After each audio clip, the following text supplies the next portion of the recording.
Shabbat Shalom, Israel partners, and welcome to our weekly report. And today I want to speak with you about what was happening in Israel last week and what's about to happen in the coming week.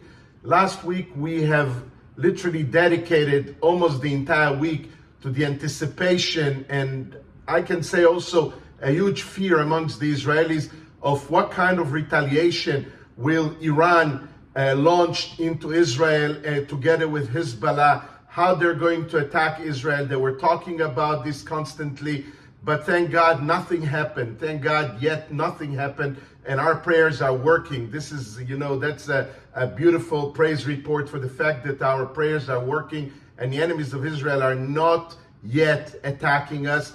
During that week, Israel also sent the delegation of high-ranked officers and the head of the Israeli intelligence organization, the head of the Mossad, together with some other officers, into Doha in the Gulf, together with the American chief of the CIA, together with the Egyptian chief of their intelligence offices.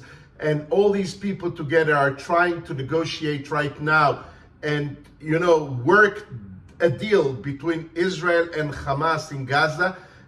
On the Israeli side, what we're seeking is literally the release already of our 115 hostages that are still captured in Gaza ever since October 7th.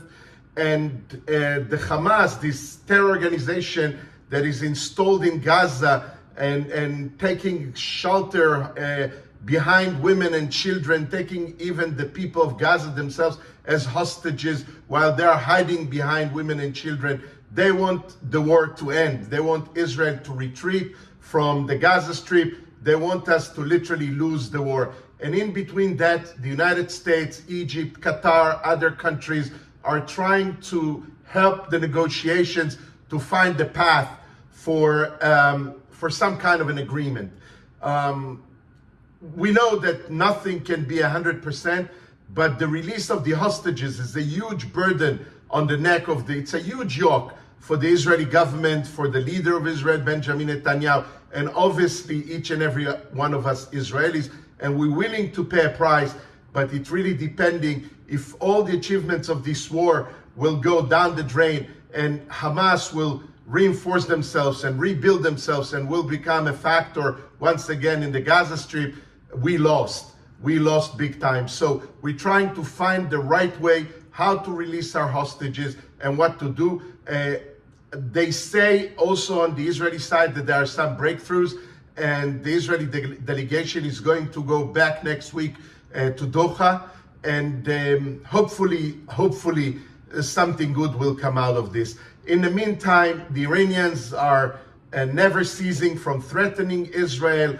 The Hezbollah just released a video 2 or 3 days ago that they have long-range missiles installed on trucks in underground tunnels, huge underground tunnels that they are aiming towards Israel. So there are still huge challenges in that situation. Israel still engages in the war, and I hope that the lovers of Israel and the friends of Israel and the partners of Israel, just like us, will be engaged in prayer, to become prayer intercessors, to hope for good for Israel, to hope for good for America. Because if Israel would lose this war, I'm sure that the rest of the West is at stake right now. You know that these enemies of Israel, they call Israel the little Satan, Europe the middle Satan, and America the big Satan. So we are in a war against the devil himself, and we know that we cannot surrender to the devil.